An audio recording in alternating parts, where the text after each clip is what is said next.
चलो फिर बहु मैं जुलिया पिंडी। अल्लाह ने मन खैरी ना जाओ, खैरी ना अल्लाह रसूल मोहन।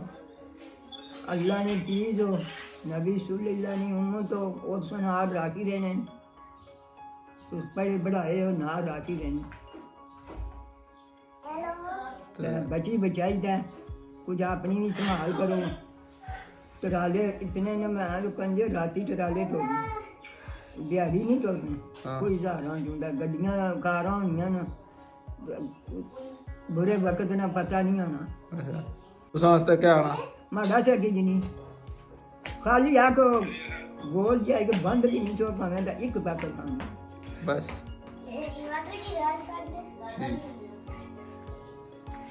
चलो ठीक है। आहो कख नहीं आना ठीक है। सिर्फा जो है जिला मुक्कियां होंदा।